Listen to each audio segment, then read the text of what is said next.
You could be standing in one of the most beautiful canyons in America and be completely dead in under 3 minutes. No warning, no time to react, just a wall of water and mud hitting you hard enough to snap a human body like a twig. This is Zion National Park in Utah, and the narrow slot canyons that draw millions of tourists every year have silently drowned dozens of people, many of them on days when the sky above them was perfectly clear. Zion National Park sits in southwestern Utah, carved over millions of years by the Virgin River cutting through sandstone. Today, I'm revealing how flash floods turn paradise into a death trap within seconds, why you can drown in a canyon while the sun shines overhead, and the brutal survival story of the people who made it out of the Narrows when the water came. September 1st, 2015. A group of 12 hikers enters the Narrows, Zion's most famous trail, a slot canyon where the walls close in so tight you can almost touch both sides at once. The air is cool, the water trickling along the canyon floor barely reaches their ankles. The sky above the narrow strip of visible sky is blue. Perfect hiking conditions. Nobody checks the weather forecast for areas 50 miles upstream. Nobody thinks about what's happening on the other side of the mountain. And upstream, it's pouring. You're hiking the Narrows on this exact day. You've been planning this trip for months. Photos of the towering sandstone walls, glowing amber and orange in the afternoon light, filled your screen for weeks. You stepped into the canyon at dawn, the river cool against your legs, the walls rising 1,000 feet above you on either side. There's nowhere on Earth quite like this. The silence is cathedral-like. The light filters down in golden shafts. This is why people come to Zion. The Narrows runs for 16 miles along the Virgin River tributary called Zion Narrows. In places, the canyon is only 26 feet wide, but rises over 1,000 feet on either side. The walls are ancient sandstone, carved smooth by centuries of flowing water, painted in streaks of red, black, and gold. At its narrowest points, you can stretch your arms and almost touch both walls simultaneously. It's breathtaking. It's also a trap. Flash floods in slot canyons are nothing like flooding anywhere else. There's no gradual rise, no time to move to higher ground because there is no higher ground. The canyon is a single narrow channel with vertical walls on every side. When water comes, it comes as a wall, sometimes 15 feet high, churning with mud, rocks, and debris, moving at speeds that can exceed 30 miles per hour. It hits with enough force to crush bones against sandstone walls. The hikers in the Narrows that September morning have no idea any of this is about to happen. Then, around noon, one of them notices the water level has changed. It was ankle deep. Now, it's at their calves. Nobody panics yet. River levels fluctuate. This could be normal. Then the water turns brown. Then the current gets stronger. Someone upstream shouts a warning they can barely hear over the growing roar echoing off the canyon walls. The flood hits within minutes. A surge of water and debris surges through the narrow channel, picking up the 12 hikers like rag dolls. Some grab onto rocks and hold tight as the current slams against them.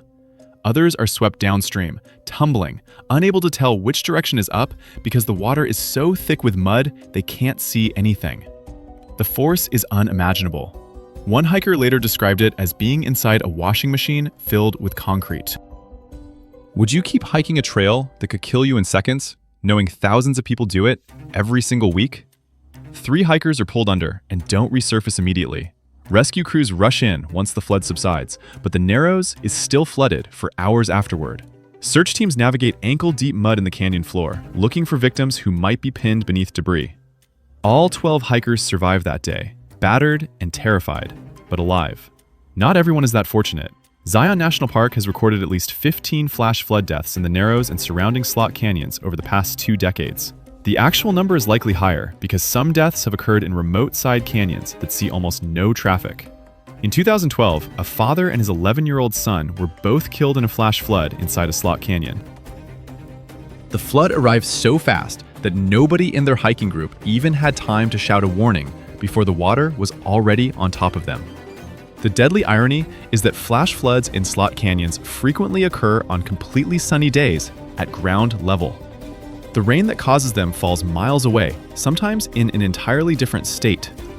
Moisture from a storm system in Arizona can channel through the watershed and flood a canyon in Utah hours later. The delay makes detection nearly impossible without specialized monitoring and real-time weather alerts. Zion's rangers have implemented warning systems. Digital boards at trail entrances display current flood risk. Rangers check weather patterns across the entire watershed daily. Hikers are strongly warned never to enter slot canyons when rain is forecast anywhere in the drainage system. But the problem is scope. The Virgin River watershed covers thousands of square miles. A single storm cell 60 miles away can trigger a flash flood in the Narrows. The park receives over 4 million visitors annually, making it one of the most visited national parks in America. The Narrows alone sees hundreds of thousands of hikers each year. Most of them experience the canyon exactly as it should be: serene, stunning, otherworldly. The floods are rare, but when they happen, they're catastrophic. Park rangers describe the aftermath of flash floods as apocalyptic. The canyon floor, smooth, polished sandstone before the flood, becomes buried under feet of raw mud and debris. Trees, boulders, and unidentifiable chunks of rock fill the channel. The beauty that drew people there is temporarily erased, replaced by chaos and destruction. Within weeks, the river cleans itself, the canyon walls gleam again, and hikers return, many of them unaware that people died in this exact corridor just days before. Here's what makes Zion's flash flood danger uniquely terrifying. The canyon that kills you is the same canyon that takes your breath away. There's no warning carved into the walls, no sign telling you danger was here. The sandstone that glows gold in the afternoon light is the same sandstone that crushes bones during a flood. The beauty and the danger are inseparable. The Narrows will never be made safe. You can't put guardrails in a slot canyon. You can't widen walls that took millions of years to form. You can't stop rain from falling in a watershed that spans multiple states. All you can do is monitor, warn, and hope that hikers listen. And most do. But some don't check forecasts. Some ignore warnings. Some assume beauty this perfect couldn't possibly be dangerous. The canyon doesn't care about their assumptions. The water comes when it comes, and it doesn't negotiate. If you want to walk through one of the most stunning places on Earth, you accept that the same forces that created its beauty can erase you from it in seconds.